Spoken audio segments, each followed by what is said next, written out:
Salut les amis, bienvenue dans ce nouveau JT du grenier. Oui, je sais, là, c'est pas moi qui suis là. Voilà, attendez, je règle l'autofocus. Ça, c'est pas moi, mais moi, je vais arriver. Donc, grenier de l'écho délocalisé. Délocalisé, je suis à Paris. Voilà, j'ai quitté ma Normandie et mon grenier.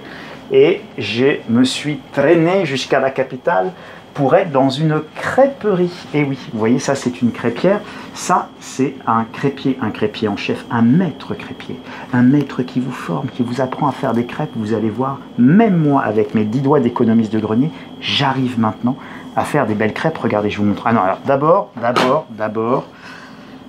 il faut huiler. Très bien.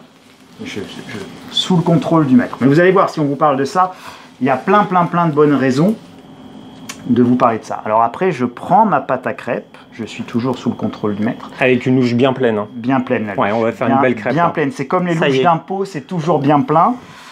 Regardez, hop, on met... Ça s'appelle un roselle. Et là, il va falloir que je tourne. Et là, je vais me faire fâcher. Je dois être à 45. Allez, un peu plus vite. Voilà, un peu plus vite et sans s'arrêter. Un peu long. Oh! Mais elle va être belle. Elle est superbe. Sans trucage, les amis. Hein. Vous savez, le principe du grenier de l'écho. Sans trucage, sans montage. Là, je prends une On met un petit peu de beurre. Ah ouais, le beurre. On met un petit peu de beurre. Attends, il faut que je fasse une vidéo. Il faut que je fasse des commentaires. Il faut qu'en plus, je fasse une crêpe.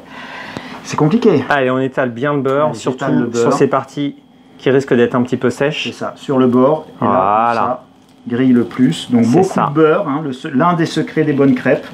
Beaucoup de beurre, beaucoup de gras en fait. Hein. Et de l'amour. Ouais, beaucoup d'amour. Beaucoup d'amour. Je pense qu'on peut retourner. On va retourner. Donc toujours bien au milieu. C'est ça. Alors, juste une petite chose. Attends, là, il faut casser là. J'ai pas cassé là. Voilà, c'est bon. Hop, merci. On peut y aller. Toc. On passe dessous. Toc. Dessous, une fois à droite, deux fois, et on soulève. On soulève et on repose délicatement. Superbe. Avec beaucoup d'amour. Voilà. Vous voyez, et c'est comme ça qu'on passe d'économiste à crêpier. On laisse un petit peu cuire. J'attrape mon assiette. En préparation. Une belle assiette. Voilà. Je peux mettre un petit peu de caramel déjà. Alors on va le mettre juste après, pour faire un joli dressage, pour faire une jolie présentation. D'accord. Mais on peut aussi mettre le caramel avant dans la crêpe. On peut pas faire les deux, un peu dedans, un peu dehors? Je pense que pour toi Charles, on peut tout faire. Ah, c'est gentil. Allez, on en met un petit peu d'abord. Juste un tout petit peu comme ça. Pour le goût. Voilà, hop, juste pour et faire ensuite joli. pour l'œil. Je pense qu'on peut la plier. Je la plie? Je la plie en deux, hein. D'abord en deux. C'est ça. Oups. D'abord en deux. Et ensuite, encore en deux. Encore en deux. Tout simplement. Voilà. Et je te laisse la retourner. Là, normalement, j'y vais comme ça. Et tu vois, j'ai du mal à... J'ai encore chaud aux pattes. Et on retourne, tout simplement. Et on retourne, voilà. Superbe. Et là, je mets mes jolis petits triangles. C'est ça. Voilà.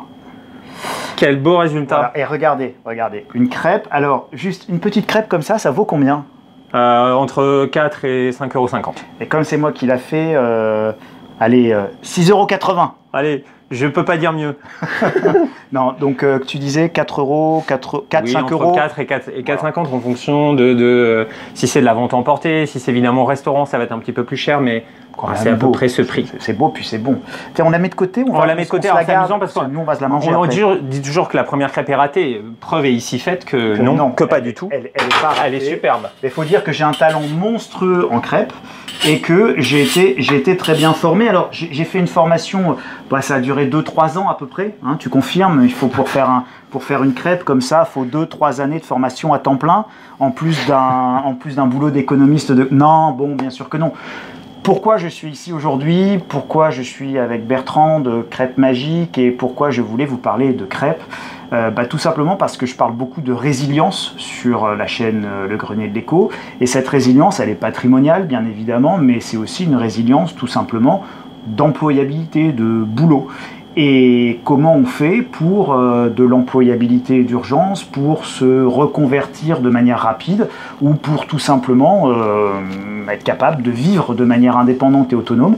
Pour en parler aujourd'hui avec nous, Bertrand de Crêpes Magiques qui Bonjour à tous. Nous parler de comment on peut se former au métier de crêpier, comment on peut même former quelqu'un qui n'est pas très manuel à la base, comment on peut le former rapidement parce que c'est quand même l'un des enjeux quand on parle un petit peu de reconversion d'urgence ou de trouver du boulot de manière rapide.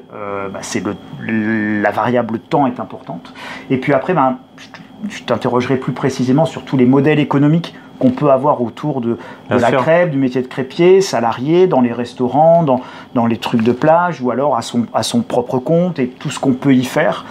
Et puis évidemment, le montant astronomique des investissements à faire quand on veut se lancer. Et tu nous parleras un petit peu d'une crêpière comme ça, qui est une crêpière Krampus, qui est la Rolls-Royce de la crêpière. Bref, d'abord, combien de temps pour former, pour commencer à apprendre en fait un peu le métier de crêpier et de gaufrier aussi, de gaufrieur, de gaufreur, je ne sais pas comment on dit quand on fait des gaufres, puisque tu fais les deux, crêpes et gaufres. Exactement. On va considérer qu'il y a différentes manières d'apprendre avec un niveau de détail évidemment qui n'est pas le même. Personnellement, je propose une formation qui s'appelle les fondamentaux du métier de crêpier et en une journée, je vous apprends l'essentiel de ce qu'il faut savoir. Pas 3 ans, une journée. On va dire que l'extrême, c'est le certificat de qualification professionnelle qui, lui, consiste à 4 semaines de cours en laboratoire, en école, et ensuite 2 semaines dans un restaurant d'application. 4 semaines plus 2 semaines, on parle de 6 semaines. C'est ça, 6 semaines. C'est quelque chose comme même pas 2 mois en fait. C'est ça. Et ça, c'est pour une formation extrêmement aboutie. C'est la version la plus aboutie que l'on puisse suivre. Ensuite, après, évidemment, tout dépend de votre appétence avec la gastronomie. Tout dépend du temps que vous souhaitez consacrer à l'auto-formation. Il y a beaucoup d'informations qui est disponible, notamment sur Internet et sur YouTube. Et sur la chaîne Crêpe Magique. Notamment. Au hasard. Voilà. C'est pas de la pub, juste de la réclame. Donc en fonction des attentes des uns et des autres, de l'autonomie, de la curiosité, on peut choisir une formation qui est réellement adaptée à ses besoins. Moi, personnellement, j'ai fait les 2 formations fondamentaux. Donc, première journée consacrée à l'apprentissage de tout ce qui est autour de la crêpe, et la deuxième journée de tout ce qui est autour de la gaufre. Alors, c'est assez simple, hein, ça va de réaliser ses pâtes avec ses recettes jusqu'à évidemment faire, tourner, s'entraîner, attraper le tour de main, hein, puisque c'est de ça dont il s'agit. Et puis après, on apprend très rapidement les pliages, les dressages, le fait de faire de la garniture. Enfin bon, c'est extrêmement concret, extrêmement professionnalisant.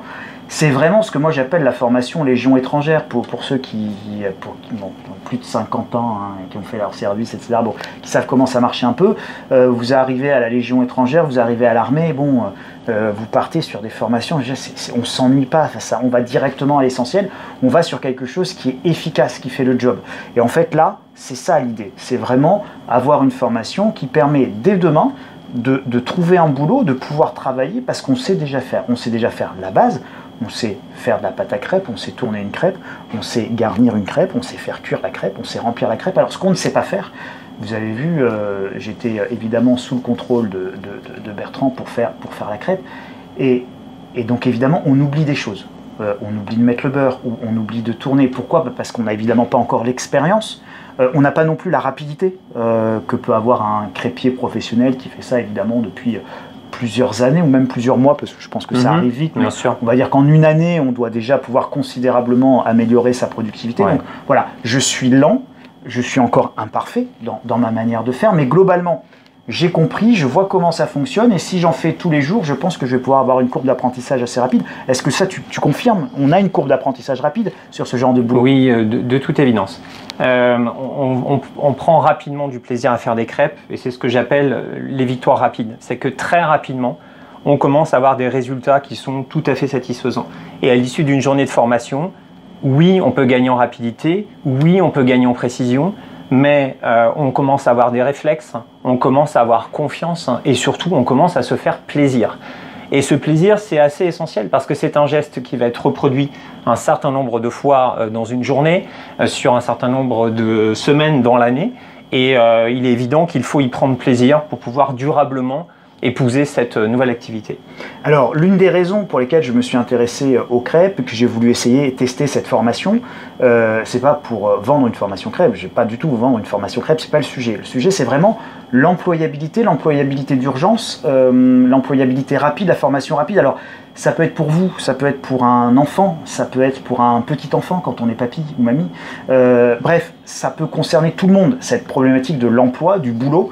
Moi, mon beau-frère et ma belle-sœur ont accueilli une famille d'Ukrainiens quand il y a eu la guerre.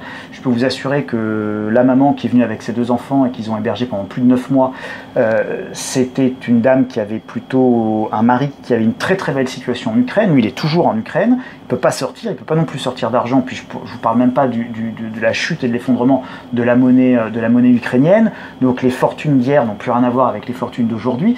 Et aujourd'hui, cette dame, qui est charmante, mais vraiment, enfin voilà, c'est une femme charmante, éduquée, diplômée en Ukraine, tout ce que vous voulez, elle fait des ménages au nord de Lyon.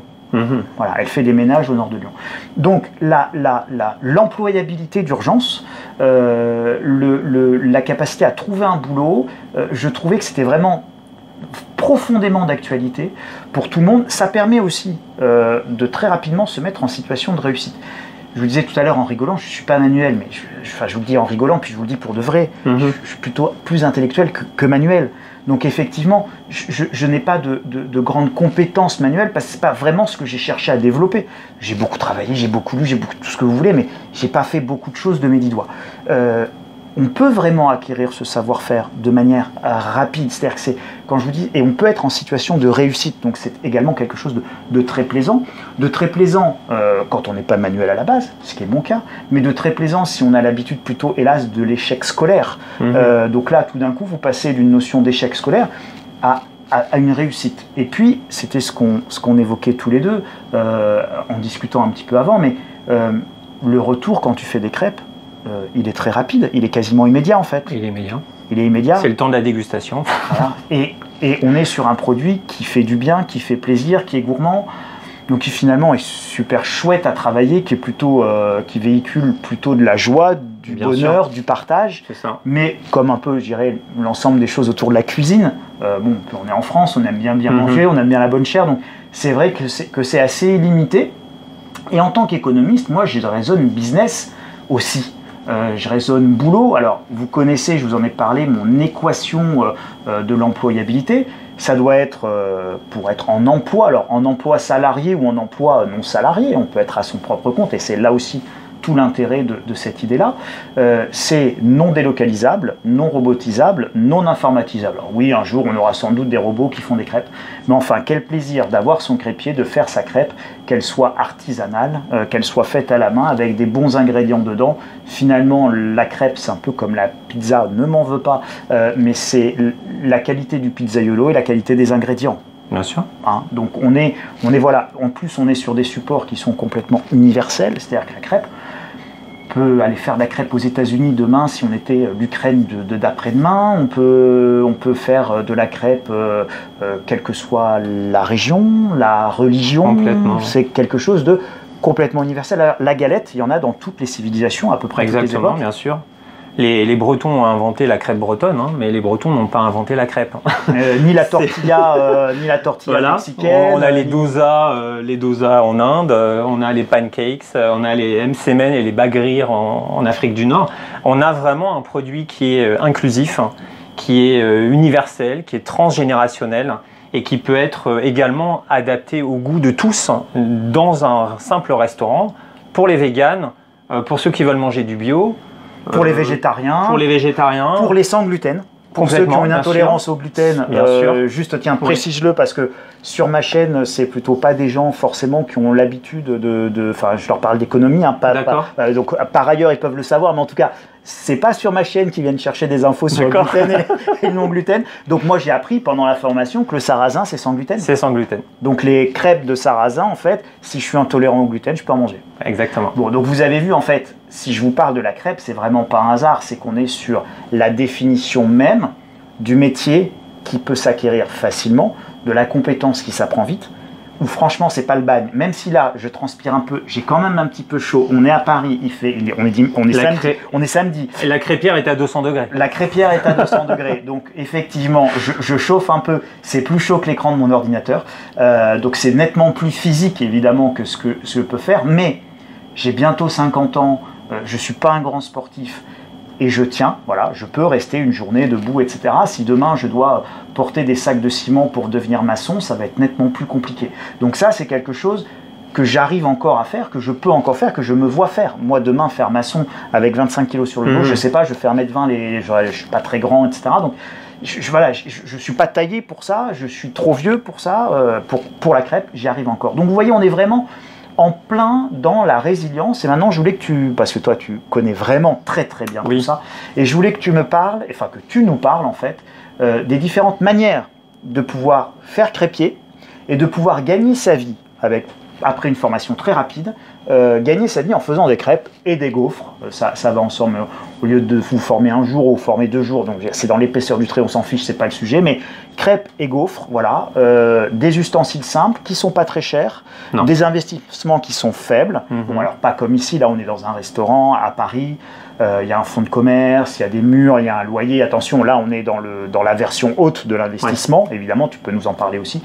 et puis donc voilà, donc de salarié à indépendant, comment on peut exercer avec la crêpe, et puis après on verra combien on peut gagner. Alors, pour répondre à cette question qui finalement est assez large, oui, on a plusieurs aspects.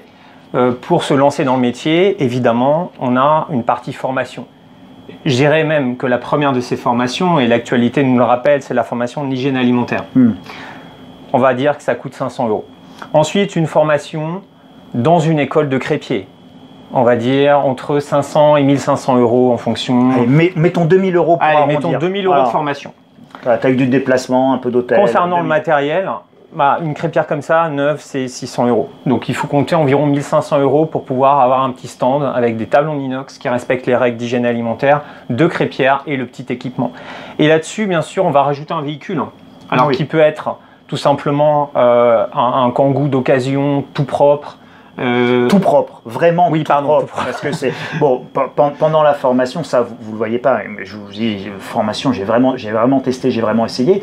Il nous fait frotter, nettoyer, briquer, mais voilà, l'hygiène en fait, c'est fondamental. Sujet, donc le Kangoo propre. Donc un véhicule, donc il peut être un Kangoo lorsque vous faites de l'événementiel, qui peut être un triporteur, et là il faut compter entre 3000 et 5000 €. Et puis sinon, un food truck, et là les prix vont de 15 000 à 50 000. Là c'est cher, les food trucks c'est cher. Bon. Donc on a une formation, de l'équipement et puis un véhicule. Ensuite, et j'aurais peut-être dû commencer par cela, on peut décider d'être salarié. Alors aujourd'hui, combien est payé un crêpier en France? Parce qu'en fait, c'est la question que tu me poses. Okay. Demain, voilà, je peux plus faire mon métier d'économiste. Je dois faire autre chose. Voilà, j'ai fait la formation, je sais tourner des crêpes. Bon, voilà, je peux me faire embaucher. Combien? Où ça? Comment? Est-ce qu'il y a une pénurie? Est-ce qu'il y a un métier en forte tension? Voilà. On est clairement dans le type de compétence qui est très recherché aujourd'hui. Déjà dans les crêperies qui sont ouvertes à l'année et puis dans les crêperies qui sont sur des zones notamment touristiques. Donc faire une saison à Courchevel et ensuite compléter ça avec une saison à Deauville. C'est clair. Un crêpier gagne combien? Déjà il va gagner le SMIC, donc c'est 1800 € brut. Et puis il va y avoir une part et ça c'est important, on peut tous dire ici. On peut tous dire. Ok. Alors, on ne le cautionne pas, évidemment, on respecte la loi, la législation, etc. C'est pas bien, nous on le fait pas, personne ne doit le faire, bouh, vilain. Mais donc on a une part qui va nous emmener de, on va dire, 1800 € brut à 2800 €. Vous avez le variable. Le variable. Alors ce variable, jusqu'à la crise sanitaire, c'était payé par les pourboires. Le variable. D'accord. Les pourboires, grosso modo, un crêpier, il a 40 € par jour. Ça fait 200 € par semaine, ça fait 800 à 1000 € par mois, d'accord? Sauf que depuis la crise sanitaire, il y a eu vraiment la disparition des espèces dans la restauration. Donc les pourboires sont très rares et quand ils sont donnés, ce n'est plus en espèces. Et puis l'autre point, c'est qu'on a les caisses qui sont connectées, qui empêchent des arrangements. Donc, il y a moins de variables. Il y a moins de variables. Alors, évidemment, quand on parle de la désaffection, je me permets juste une digression très rapide. C'est très intéressant parce que vous voyez, ça, c'est l'économie réelle. L'économie réelle. Donc, vous avez les gars, bon, on ne comprend pas, il y a des métiers en tension. Comment ça se fait que les gens, ils ont disparu, ils ne veulent plus travailler? Non, pourquoi? Parce qu'il n'y a plus de variables. Donc, oui, à horaire, les horaires étaient soutenus. Oui, il y a un facteur de pénibilité qui est très important. Quand vous passez 7 heures devant une à 2 crêpières, voire 3 crêpières à 200 degrés, c'est compliqué. Il y en a 3, je pense qu'on les voit à la caméra, mais il y en a 3. C'est 3 fois 600 degrés, hein, ça se cumule.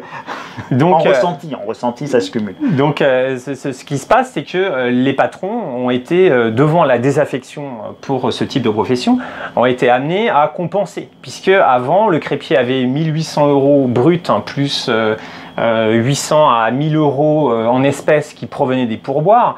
Le patron a été rappelé à sa responsabilité qui était de prendre en charge lui-même le salaire de ses salariés. Et qui ne passe plus par les pourboires, justement. Qui ne passe plus par les pourboires, ni par un petit billet pris de la caisse à la fin de la journée. Bon. Et ce qui est difficile, c'est que pour le patron, évidemment, il a 50% d'augmentation de sa masse salariale pour faire la même chose. Et pour le salarié, avant, il avait 800 € net. Et puis maintenant, il se retrouve avec 800 €, dont fiscalisé à 20%, taxe foncière. Voilà. Si je suis en dessous, du coup, je paye la cantine pour les gamins parce que je passe un seuil, etc. Voilà. etc. Donc là, la première réponse qu'on peut donner, donc combien gagne un crêpier en étant salarié? Évidemment, ça ne peut pas être en dessous de 1008, mais dans les faits, c'est quelque chose qui est autour de 2005-2006. Ça peut être beaucoup plus, évidemment, dans certains établissements. Ça peut être un peu moins dans d'autres. Mais à peu près, c'est ça, hein, à la grosse louche, sans jeu de mots, c'est ça. Le deuxième moyen d'exercer, et là on va parler de l'indépendance que cette profession permet et procure, c'est de travailler en événementiel. Un événementiel. Vas-y, surtout tu continues. Ouais, je vais juste vérifier un truc sur la caméra parce que je suis pris d'un doute. Mais vas-y, continue. Non, alors, en événementiel, une prestation, on va dire classique, hein, c'est facturer 650 à 700 € pour faire des crêpes entre 4 heures et 5 heures. Sur ces 650 à 700 €, on va avoir bien entendu les charges sociales. Donc l'auto-entrepreneur va payer 22% de charges sociales. Il va falloir acheter de la farine. Bref, au final, il va rester quelque chose comme un petit 400 €. Un petit 400 € qui, exercé 4 fois dans le mois, donc 4 animations par mois, vous permet d'avoir 1600 à 1800 € net. Ou autrement dit, en travaillant tout simplement 12 heures. Alors, une journée de crêpier en événementiel, c'est 12 heures de travail, d'accord? Pour faire des crêpes pendant 4 à 5 heures, j'ai travaillé 12 heures au total.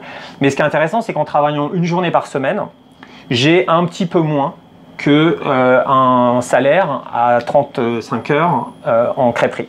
Donc, une journée par semaine. Une journée par semaine. Donc ça, c'est intéressant. Et il n'y a pas besoin, juste une journée par semaine, ça laisse du temps pour faire le commercial, pour trouver des clients, pour faire un petit peu, faire sa facture ou, faire un peu d'administratif. Ça laisse quand même 6 autres jours, quoi. Ça laisse 6 autres jours. Donc le salaire, c'est en 3 fois le SMIC. Ramené au tarif horaire, c'est 3 fois le SMIC. En revanche, ça va être très difficile pour quelqu'un en événementiel d'avoir 4 animations par semaine. Il faut vraiment, c'est à certaines périodes. À la Chandeleur, évidemment, lorsque vous êtes au mois d'août, je suis désolé, mais souvent, vous n'allez pas travailler au mois d'août. Le troisième type d'exercice... Pas en événementiel, en fait. En tout cas, pas en événementiel, bien sûr. Voilà, mais là, on peut partir faire une saison quelque part à la mer. Nous en venons au troisième type d'exercice. C'est ce qu'on appelle le commerçant ambulant en marché forain. Donc, le marché de votre ville, le marché hebdomadaire, ça peut être un marché de Noël, ça peut être de la vente emportée sur un événement sportif, sur un festival d'été. Bon. Et là, on considère qu'il faut gagner entre 80 et 100 € de l'heure pour retomber sur nos 750 € à la journée et sur nos 1600 à 1700 € net à la fin du mois pour évidemment un volume d'heures qui correspond à une animation par jour, d'accord? Une animation par semaine. Sans que ce soit le bagne. En fait, ce que je trouve vraiment fascinant dans ce métier, que je découvre avec toi, en discutant, etc., c'est ça, c'est-à-dire que c'est pas le bagne. Alors, ça peut être le bagne si on veut gagner beaucoup d'argent et qu'on se met des contraintes très fortes et qu'on veut travailler 7 jours sur 7 parce qu'on veut gagner beaucoup de sous pour financer des projets, etc. C'est tout à fait estimable, c'est pas de problème. Mais chacun peut placer le curseur là où il souhaite. Et donc, soit je veux du bagne avec, mais pour le coup, les revenus du bagne. Parce que là, tu gagnes des sous. Les efforts seront récompensés. Hein. Là, tu gagnes beaucoup de sous. Si tu travailles beaucoup, tu gagnes beaucoup de sous. Tous les jours en saison, vous êtes, j'en sais rien, à Palavas-les-Flots. Et si effectivement vous faites du marché, il y a des marchés, il y a des night markets, il y a plein de moyens de travailler tous les jours. Là, c'est sûr que moi j'ai des collègues qui travaillent juste sur une saison Et ils tiennent l'année. Et qui travaillent 6 mois dans l'année. Voilà, non mais c'est ça. Bon, voilà, faut le savoir. Donc après, c'est chacun place le curseur là où il veut, là où il peut, là où il souhaite. Enfin voilà, il n'y a pas de jugement, il n'y a que de la bienveillance là-dedans.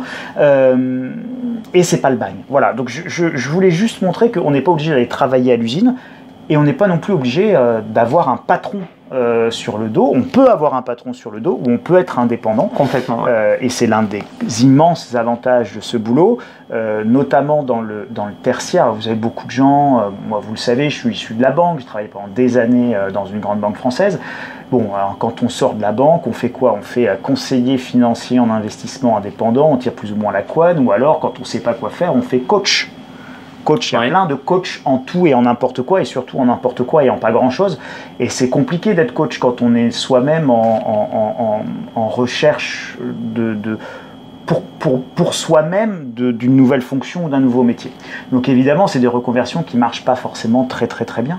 Là, on est sur une reconversion qui est extrêmement simple, avec un savoir-faire qui est extrêmement simple, mais qui est extrêmement visible. La crêpe, elle a une existence réelle. C'est un produit que tu fabriques de A à Z, de la pâte jusqu'à la réalisation. C'est un produit qui va se manger. Enfin, je veux dire, on est dans de l'économie qui est extrêmement concrète, dans de la reconversion qui est extrêmement concrète. Et donc voilà, on est vraiment sur un projet de reconversion où je ne vais pas dire qu'il n'y a pas de risque. Mais en fait, si je le dis, il n'y a pas de risque quasiment à se reconvertir en tant que crêpier par rapport à faire une reconversion comme coach. Le ticket d'entrée est faible. Et puis, c'est parfaitement réversible. Moi, cette crêpière, demain, on imagine que je souhaite la revendre. Je la mets Non, bien sûr que non, c'est mon outil de travail. Je la mets en vente sur le Bon Coin. Ça va très vite. C'est-à-dire que les 1 500 € d'investissement matériel se revendent très facilement. Tout à l'heure, on a parlé de la pizza et c'est souvent un exemple que je donne parce qu'il y a des similitudes. Il y a des similitudes, bien entendu, sur les ingrédients, sur les saveurs. Lorsque vous avez un restaurant et que vous l'équipez, vous allez devoir acheter un pétrin professionnel pour faire de la pâte à pizza. C'est pas un petit pétrin que vous achetez sur le Bon Coin. C'est un matériel robuste qui doit tourner longtemps. Ensuite, vous allez acheter certainement une diviseuse bouleuse, donc une machine qui vous permet de faire des boules de pâte à pizza. Vous allez acheter certainement une chambre de pousse pour faire pousser et maturer votre pâte. Et puis vous allez acheter un four. Ne serait-ce qu'un four qui tient bien la route, c'est 10 000 €. L'investissement lorsque je crée une pizzeria, c'est 20 000 € de matériel. C'est ça. Un investissement lorsque je crée une crêperie, c'est 1 500. Je suis désolé, il n'y a rien d'autre à acheter. C'est ça. Non mais c'est ça. Alors justement, là, je me suis permis, pendant que tu discutais, de rallumer la crêpière parce que je veux que tu montres après à la caméra comment toi tu fais les crêpes et c'est quand même plus efficace que moi, vous verrez. Mais c'est normal, hein, c'est lui le pro, hein, moi je suis l'apprenti. Là, j'ai ma pâte. Ouais. J'ai mon caramel, j'ai mon caramel beurre salé, mais je peux avoir le grand classique. Je sais, il y a de l'huile de palme, c'est pas bien, machin, tout ça. Mais enfin bon, ça, c'est la crêpe qui se vend le plus en fait. Ouais. Sans jugement, hein, les amis. Ça, statistiquement, 50% des crêpes avec du Nutella. Moi, c'est ce que je dis toujours à mes stagiaires, no Nutella, no business. Donc ne cherchez pas à faire le bonheur de vos clients malgré vous. Ouais. Malgré eux, pardon. Oui, et malgré vous, non, mais c'est malgré vous aussi, ça marche. Excellent. Parce que ça ne fonctionnera pas. Et moi, si j'avais un conseil à donner, hein, je pense qu'il est important de faire ce type d'activité vraiment tourné vers le client. Là, je ne fais pas des crêpes pour moi, je fais des crêpes pour le client. Le juge de paix, c'est le client. Celui qui va venir, qui va revenir avec ses enfants, avec ses petits-enfants, qui va me réserver une table au creux du mois de novembre, c'est bien le client satisfait. Donc, il faut savoir s'oublier, avoir un niveau d'exigence qui permet de monter un peu la crêpe et de proposer quelque chose qui gustativement, éthiquement tient la route. Mais celui qui a le juge de paix derrière, c'est quand même le client et c'est lui qui va sortir sa carte bancaire. Donc si les clients veulent du Nutella, eh bien on peut leur proposer du Nutella avec comme alternative, et moi c'est ce que je fais, tout simplement du chocolat noir. On a les petits bâtons qu'on utilise dans les chocolatines ou les pains au chocolat. Ça dépend dans quelle zone on est. Hein. Que l'on va émietter sur une crêpe et tout le monde sera satisfait. C'est ça, la polyvalence de la crêpe s'exprime également sur des sujets qui peuvent être un peu difficiles, comme les pâtes à tartiner. C'est ça. Donc je voulais justement qu'on parle de la rente rapidement, comme ça, juste pour donner pour avancer un petit peu dans la réflexion et puis pour donner encore une fois quelques petites clés dans ces reconversions d'urgence ou mais encore une fois très très efficace. Une crêpe, ça rapporte. Une crêpe, c'est margeux, comme disait l'un de mes anciens patrons à la banque, hein, quand il y avait un bon crédit avec un bon taux, il disait il est margeux celui-là. Vous voyez, c'est très imagé comme mot, c'est margeux, c'est juteux. Ça, hein, on a les dollars dans le mot. Une crêpe, c'est rentable. En marge brute, c'est rentable. Tu peux pas dire l'inverse. Alors, même si tu vas nous expliquer que c'est plus compliqué. Ouais, c'est un sujet qui est compliqué. Si je ne m'en tiens qu'au coût matière, c'est ça. Une crêpe au sucre, c'est 30 centimes. Une crêpe avec. Et je la revends combien? Au sucre à 30 centimes. On va la revendre. On fait du x6 à x10. Voilà. Bon, donc le coefficient est intéressant. Une crêpe avec une garniture qui est, par exemple, du caramel au beurre salé, ça va plutôt revenir à 60 à 70 centimes. Pour du salé, le prix de revient est de 1,80 € à 2 € hors taxe de matière. Et cette crêpe salée va se revendre entre 8,50 et 11,50 € à peu près. Ouais. Bon. Difficile de dépasser certains prix, effectivement. Alors c'est très difficile. Le menu, c'est assez intéressant. Je sais que dans certains pays, on utilise le prix du Big Mac comme étant l'indice Big Mac. L'indice Big Mac. C'est l'indice Je pense qu'on pourrait utiliser l'indice crêpe parce qu'on se rend compte qu'en France, le menu du midi, une salée, une sucrée, une bolée de cidre, ça ne va pas dépasser les 13,50 € et en soirée, c'est 17 €. Et ce qu'il faut savoir, c'est que la crêpe a le ticket moyen le plus bas de la restauration commerciale. C'est important. Vous allez dans une crêperie, vous allez dans une pizzeria, on va continuer à la comparaison. Oui, c'est une super comparaison. Qu'avez-vous comme pizza à 13 € dans une pizzeria? Vous allez vous retrouver avec une tomate mozzarella et une petite feuille de basilic. Vous n'allez certainement pas vous retrouver avec une pizza haut de gamme. Et pas pendant les vacances d'été. Et vous n'avez que le salé. Alors que dans une crêperie, vous allez avoir entrée, plat, dessert. Donc, si je considère le coefficient, oui, on a des bons coefficients, mais malheureusement sur des prix de vente qui sont les plus bas de la restauration commerciale. Là où la crêperie tire son épingle du jeu, c'est que je peux démarrer mes cuissons à 11h30 et m'arrêter à 2h du matin.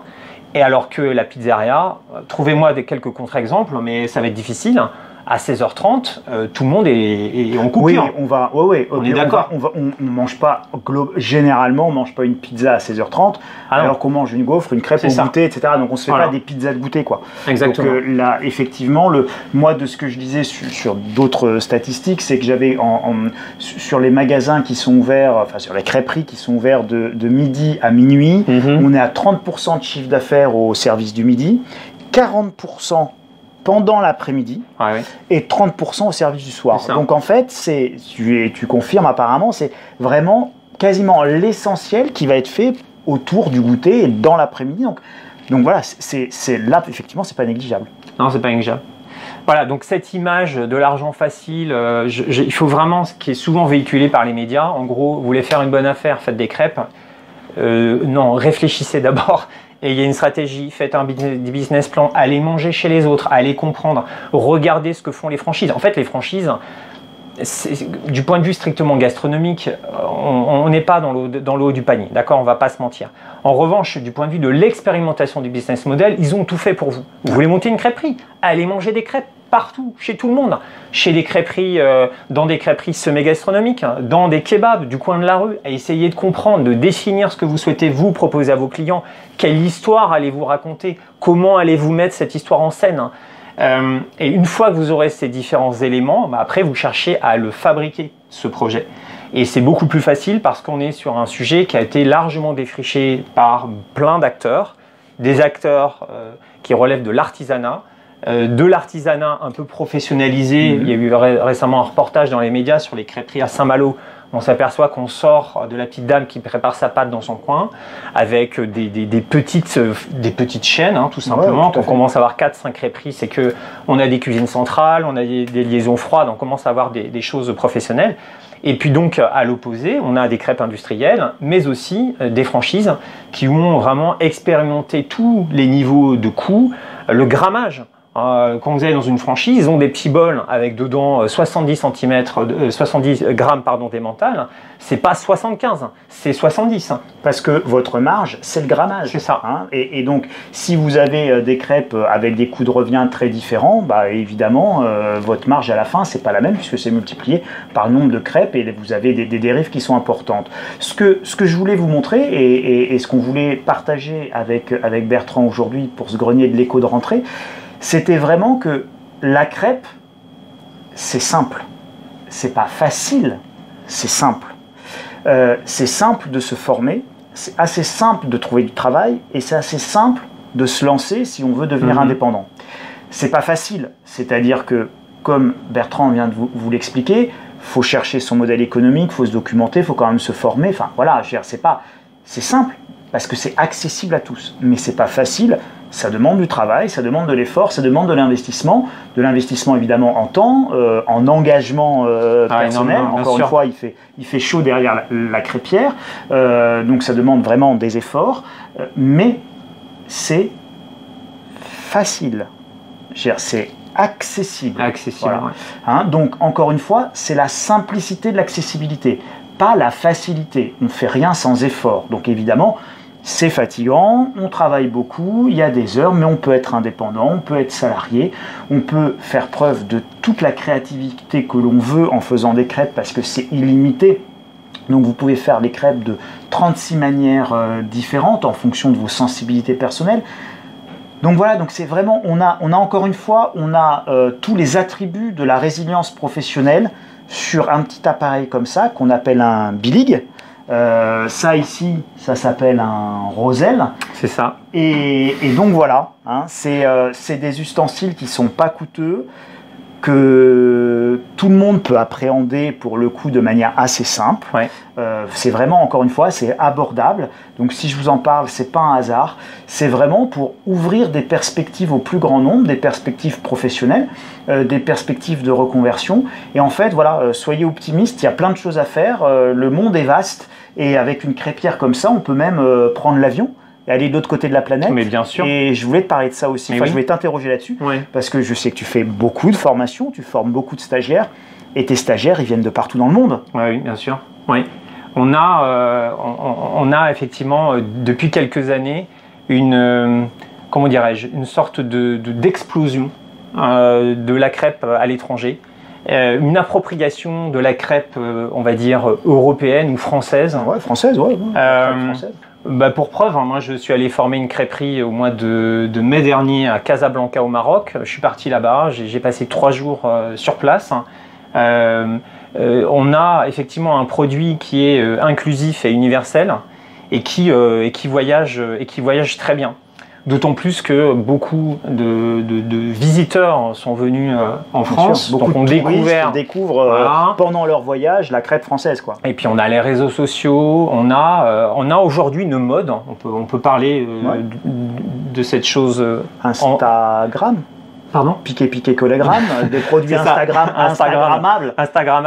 YouTubables et Instagrammables. Et on a certaines zones, moi, qui me surprennent.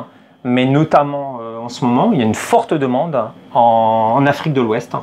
Donc Sénégal, Cameroun, Mali. Moi j'ai une stagiaire qui est partie il y a quelques années au Mali. Et ce qui est très intéressant, c'est de parler aussi de l'adaptabilité de la crêpe. Ils font des crêpes fusion. Donc il est évident que dans ces pays, le porc, ça va pas être un ingrédient qui va être forcément bien reçu. Le caramel beurre salé, culturellement, c'est pas trop leur truc. Le Nutella, c'est 40 à 50 € le kilo. C'est combien en France ? Alors en France, c'est entre 5 et 7 euros. Voilà, donc le kilo de Nutella est moins cher que le kilo de chocolat en fait. Carrément, oui. Le Nutella est moins cher. Quand on est allé faire les courses, puisqu'en fait on commence la formation, je vous divulgage, c'est-à-dire spoiler en anglais, c'est divulgacher en bon français, je vous divulgage le début de la formation. La première partie de la formation, il nous emmène faire les courses. Voilà, donc on parle produits, le début de la journée, prix au kilo, différents types de qualité, etc. Comment on voit un bon emmental, un mauvais emmental, le taux de graisse, le taux de gras, enfin bon, voilà, les crèmes, enfin bref, on apprend plein de choses et donc notamment sur le choix des produits. Et donc là, j'ai découvert de manière effarée, moi qui pensais que le Nutella c'était cher, mais en fait non, le Nutella c'est pas cher du tout, effectivement. Hein, c'est moins cher que le chocolat. Et juste donc pour terminer sur cette notion de crêpe fusion, c'est que on va apprendre à créer une enveloppe. Et dans cette enveloppe, on peut vraiment mettre beaucoup de choses. Donc nous, on a fait des crêpes à la kefta. C'est absolument délicieux avec les petites épices. On a fait et on réfléchit à l'utilisation des viandes hachées. On réfléchit à l'utilisation d'un ananas rôti, de tout ce qu'on peut imaginer. Par exemple, en Afrique, sur le continent africain, il y a énormément de produits qui se marient extrêmement bien avec la crêpe et la galette, en farine de blé et farine de sarrasin, qu'on soit bien clair. Et donc pour beaucoup, ces futurs clients sont venus en France. Et puis pour certains ont vu les crêpes sur internet ou dans des films. Et puis on a aussi les expatriés, on a les Européens qui voyagent, qui vont chercher à retrouver dans ces pays-là quelque chose de leur chez eux natal. Et donc on a des crêperies aujourd'hui qui marchent, que j'ai pu accompagner dans le passé, qui marchent très très bien et qui ont vraiment une vraie place avec un produit qui, dans les lieux où elles s'installent, sont novateurs. Donc il y a c'est assez génial de voir à quel point la population camerounaise peut être portée par les crêpes dans les festivals. J'ai une stagiaire qui fait des crêpes dans les festivals là-bas, un festival de musique, qui sont des festivals sur 2-3 jours. Elle a la queue, j'ai vu les photos sur Instagram, c'est impressionnant et c'est extrêmement réjouissant finalement de pouvoir le partager d'une manière conviviale, sympathique et puis abordable quand même. Voilà. Donc la résilience, c'est la crêpe. Alors, on va devoir à peu près cesser la vidéo là maintenant parce que je pense qu'en termes de durée d'enregistrement, je ne sais même pas si ça continue encore, mais c'est pas grave. Tu veux bien nous tourner une petite crêpe? Allez, très rapidement. J'ai un peu baissé la température parce que ça faisait longtemps que j'ai des réflexes de pro. Tu leur fais une belle crêpe. Alors on n'étale pas de la même manière. Il y a différentes manières pour étaler. Moi, je vais vous montrer la deuxième qui est un petit peu plus universelle. Donc c'est la technique du balayage ou de la virgule. Donc je vais étaler comme ceci et je vais terminer mon rond. Voilà. Là je peux donner un petit coup comme ça. Ensuite, vous l'avez compris, le beurre demi-sel, ce n'est pas une option. C'est le secret de la crêpe traditionnelle bretonne. C'est ce beurre qui va permettre à la pâte de rissoler, beurre demi-sel bien entendu, et d'avoir ce croustillant en bouche. Et c'est aussi ça qui va donner la coloration. Donc là, on n'est pas sur une crêpe vendue à emporter dans un quartier de Paris, pas très recommandable du point de vue des crêpes. Je pense que ceux qui connaissent savent de quoi je parle. Voilà, donc je vais la retourner.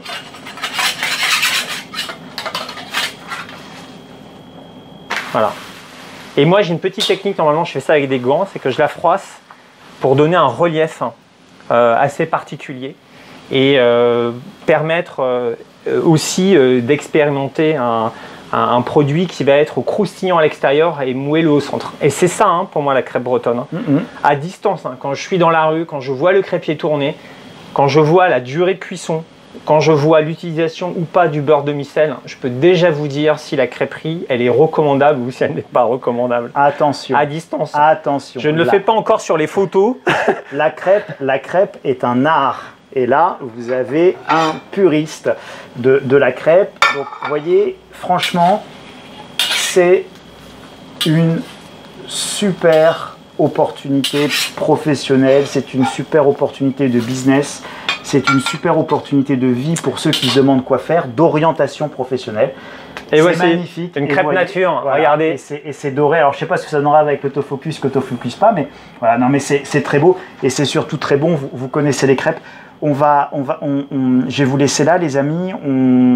Ceux qui veulent aller plus loin, vous pouvez vous abonner sur YouTube. Il y a Crêpes Magiques et vous retrouverez la chaîne de Bertrand. Alors évidemment, il a beaucoup moins d'abonnés que ceux qui vendent du gloss et du fard à paupières. Hein. Comme moi, on est des chaînes un petit peu voilà.